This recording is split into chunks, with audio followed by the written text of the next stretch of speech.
Bon matin et bon café avec Jésus. Aujourd'hui, j'ai à cœur de répondre à des questions qui m'ont été posées ces derniers temps. Et je vais commencer par une dans l'ordre chronologique.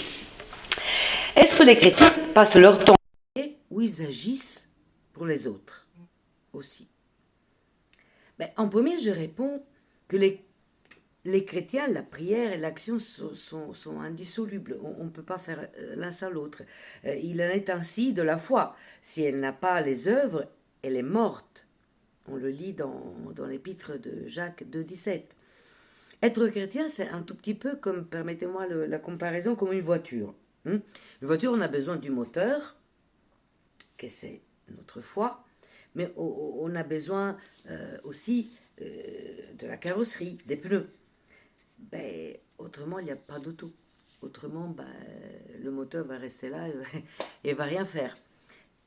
Ils sont indissolubles. Si on veut bouger l'auto de Dieu, il faut qu'il y ait le moteur, la carrosserie et les pneus. Ensuite, il ne faut pas oublier que le service est dans les prescriptions de Jésus. Ce n'est pas une option. Jésus est venu pour servir, non pour être servi. Donc si on veut être dans les pas de Jésus, chaque bon chrétien doit servir. Quels sont donc les services dans lesquels un chrétien peut s'engager? Bien sûr, toutes les œuvres de charité. Tout ce que vous pouvez penser, là, différentes œuvres de charité. Mais ce n'est pas que donner des choses, c'est pas que donner de l'argent, c'est aussi donner du temps, donner des services, être disponible quand les autres appellent, ou parfois même appeler avant qu'ils nous appellent. Ne pas attendre qu'ils aient besoin de nous appeler, mais de le faire en amont. Quand on sait qu'un frère ou une sœur est dans la tristesse, on n'attend pas qu'il nous appelle, on l'appelle. On prend de ses nouvelles. Et puis oui, ok, s'il va nous pleurer au téléphone, on écoute. Parce que c'est ça que Jésus nous demande. C'est ça, l'action. Il n'y a rien de mieux que ça. Deuxième point, il y a aussi les dons qu'on peut faire aux gens dans la rue qui nous demandent, avec leurs mains tendues. Mais ce n'est pas que la pièce qu'on va leur donner. C'est aussi un instant de s'arrêter, de leur demander par exemple leur prénom. Comment tu t'appelles-tu? Je pense qu'on va leur redonner un instant de dignité. Et ça vaut même plus qu'une grosse pièce. Le troisième point, il y a aussi le don de soi. Le don de soi, il ne s'adresse pas aux leaders, mais aux évangélisateurs en ligne ou en présentiel. Quand on vous écrit, quand les gens vous envoient des questions, quand les gens vous posent des questions, quand les gens aussi ne sont pas d'accord avec vous, c'est leur manière pour manifester qu'ils se sont intéressés à ce que vous venez de dire.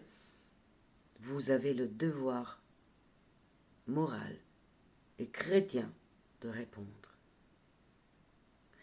C'est horrible de poser une question à un pasteur, à un évangélisateur, à quelqu'un qui se nomme appelé de Dieu et puis qui vous ignore. Ça, vraiment, ça va amener encore plus loin les gens qui viennent vers vous pour connaître Dieu. Parce qu'ils vont se dire, il ne sait même pas où je suis. Donc, prenez le temps. Si vous faites des vidéos, prenez le temps de répondre aux questions qu'on vous pose. Vous voulez porter la parole de Dieu? Que les bottines suivent les babines. Si on témoigne de la parole, on agit comme la parole. Comment, sinon, on peut amener des gens à Dieu si on n'a pas le comportement de Dieu? Si on dit des belles mots, des belles paroles, on cite les Écritures, et puis on ignore. On ignore.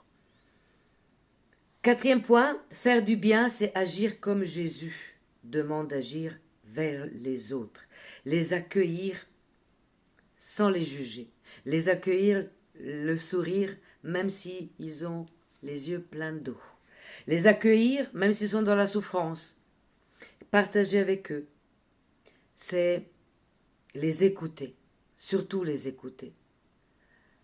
J'ai en horreur de ceux qui répondent à quelqu'un qui est en souffrance avec un verset qui leur stoppe la verbalisation de leur souffrance.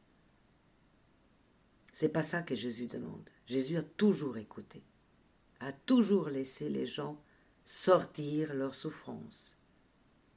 Donc, s'il vous plaît, arrêtons de stopper la douleur des gens avec une jolie pouf, phrase prémâchée ou un beau verset. En ce moment, la personne qui souffre a besoin qu'on l'écoute. 1, 2, 3, 1000 fois. Autant de fois que le Seigneur voudra. On ne stoppe pas la douleur. On la laisse exprimer. Et étant chrétien, on écoute avec bienveillance, empathie et compassion. Amen et bonne journée.